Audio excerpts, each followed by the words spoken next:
तो हाय दोस्तों, welcome to you all in my another video. और आज हम डिस्कस करेंगे A to Z information regarding the pharmacy technician. तो फार्मेसी टेक्नीशियन जो है ऑस्ट्रेलिया में कैसे माइग्रेशन कर सकते हैं और क्या उसका प्रोसेस है। तो I have already uploaded 3 blogs in English, so if you do not understand Hindi, so you can go and watch in our website, but this video is going to be in Hindi because my earlier video it was in English, so I already gave the link in below in the description, so you can watch my previous video. So this video is going to be Hindi, so we'll see A to Z information. So migration for laboratory technician or migration of as a laboratory scientist basically we called in Australia.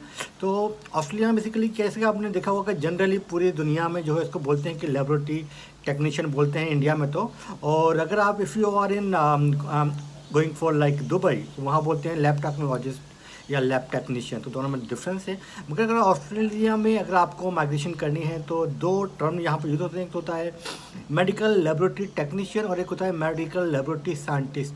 तो ये दोनों ही लोग Australia को migration कर सकते हैं। और good news ये है दोस्तों कि ये दोनों ही जो है जो लॉन्ग टर्म जो ऑक्यूपेशन शॉर्टेज लिस्ट है उसके अंदर ये आता है।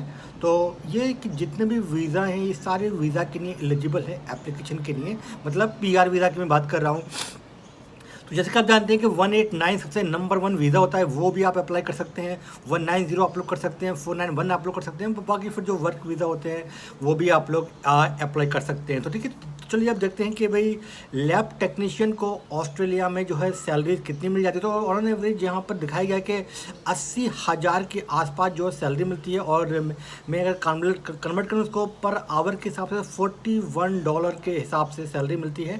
तो स्टार्ट जो होती है बेसिकली स्टार्टिंग पे अगर आप आते हो जो आपकी पहली जॉब होती है तो उसमें भी ये दिखा रहा है कि 78,000 के आसपास आपको सैलरी मिलेगी इनिशियली।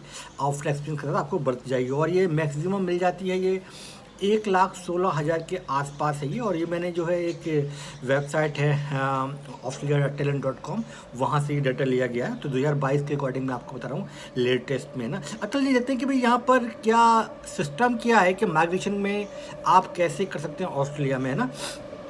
तो नंबर 1 का जो स्टेप है बेसिकली यहाँ पर पहला स्टेप यही है कि आपको इंग्लिश रिक्वायरमेंट पहले पास करनी है आपको। तो आपको कोई भी एक इंग्लिश का टेस्ट पास करना है, वो अगर IELTS है, टॉफल है, PTE है, OET, तो कोई भी आप कर सकते हैं। पर इनमें जो सबसे इजी होता है वो होता है PTE। और हम PTE की लाइव क्लासेस कराते हैं आपको ऑस्ट्रेलिया से। तो आप PTE जब आप पास कर लेंगे तो हम अगले स्टेप को आपको जाएंगे। तो बेसिकली हम आपको पूरा का पूरा जो प्रोसेस है वो कंप्लीट करवा कर देते हैं।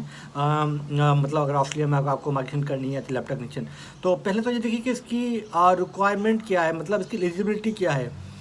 उस पर अगर हम डिस्कशन बात करें कि उसमें डिप्लोमा जो है DMLT वाले एलिजिबल नहीं है। मगर हाँ, किसी ने अगर BSc किया हुआ है प्लस DMLT किया हुआ है तो फिर वो एलिजिबल हो जाएगा।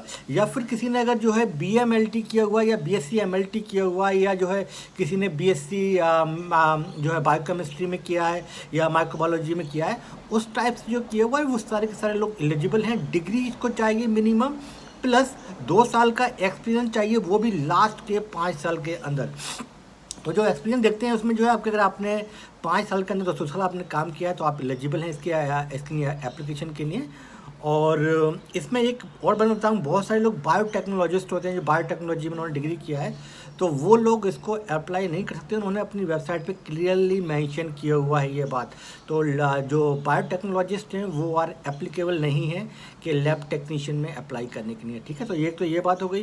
तो कोई भी डिग्री प्लस 2 साल का एक्सपीरियंस है वो एलिजिबल है, या प्लस BSc प्लस DMLT वो भी एलिजिबल है 2 साल का एक्सपीरियंस के साथ साथ, ठीक है। तो पहला स्टेप आपको इंग्लिश का पास करना है, वो हम आपको करवा देंगे। नेक्स्ट इसमें होता है डॉक्यूमेंट एवोल्यूशन, उसमें हम आपकी हेल्प करेंगे। डॉक्यूमेंट एवोल्यूशन में करवाने में किस तरह आप खुद से भी कर सकते हो उसके लिए, है ना। तो नंबर 2 पे होता है डॉक्यूमेंट एवोल्यूशन। और इसके बाद फिर होता है ये होता है लेबोरेटरी का, फिर आपको एक एग्ज़ाम देना पड़ता है। ये प्रोफेशनल एग्ज़ाम होता है और ये 150 क्वेश्चंस होते हैं। ऑनलाइन एग्ज़ाम होता है, MCQ बेस्ड एग्ज़ाम होता है ये, है ना। तो जो इसका पासिंग वो जस्ट 50% इसका पासिंग होता है। 50% अगर आपने क्वेश्चन कर दिए तो आप सही आप जो है पास हो जाओगे। तो जो 150 क्वेश्चन में से ये बोल रहा है कि अगर आपके 80 क्वेश्चन अगर आपके सही हो जाते हैं तो फिर आपको जो है आप पास माने जाएंगे।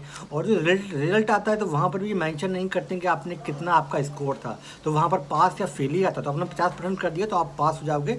और ये 3 घंटे का एग्ज़ाम होता है। तो ये एग्ज़ाम बेसिकली 1 साल में 2 ही बार होता है, एक मार्च में होता है और एक सितंबर में होता है। तो 1 साल में 2 बार एग्ज़ाम होता है ये, और उसके अलावा फिर नहीं होता है। तो ना इसमें उन्होंने बहुत सारे सब्जेक्ट दिए हुए हैं। तो हमारे जो है मैंने बहुत सारे ब्लॉग बना के डाले हुए हैं, इवन कौन कौन सा सिलेबस है उसके ऊपर भी मैंने डाला हुआ है, और कौन कौन से डॉक्यूमेंट चाहिए वही मैंने बताया हुआ है। तो आप ब्लॉग पर हमारे जाइए, वहाँ डेफिनेटली आप रीड कीजिए और प्लीज़ शेयर किया कीजिए मेरे वीडियोज़ को, तो ताकि मैं और वीडियोज़ आपके लिए बना सकूँ। और कोई भी क्वेश्चन हैं तो आपको जो है कॉमेंट जरूर करना है। तो मैं हमेशा एवरीडे में जो सबसे पहले उठ के मैं जो कमेंट्स को ही रिप्लाई करता हूँ। तो अगर आपने ये एग्ज़ाम को जब पास कर लेंगे तो फिर क्या होगा, फिर उसका आगे का प्रोसेस क्या है ना, तो फिर आपको आता है कि आप डायरेक्टली वीज़ा को फाइल कर सकते हैं। ठीक है, तो इसमें ये जो है गुड न्यूज़ ये समझ में होता है कि ये जनरल जो स्किल्ड माइग्रेशन वीज़ा है 189 वो आप जो है परमानेंट वीज़ा होता है, PR वीज़ा, जिससे आपको सिटीजनशिप मिल जाएगी। वो वीज़ा आप उसके लिए लैब टेक्नीशियन एलिजिबल है उसको अप्लाई करने के लिए। ठीक है, उसके अलावा जो है 190 वीज़ा होता है वो भी आप एलिजिबल हैं। 491 होता है रीजनल में रहने के लिए, वो 5 साल का वीज़ा मिलता है, वो भी आप एलिजिबल। तो मैंने ये पूरा ब्लॉग पर लिखा हुआ, तो आप लोग पूरा उसको पढ़ भी सकते हैं।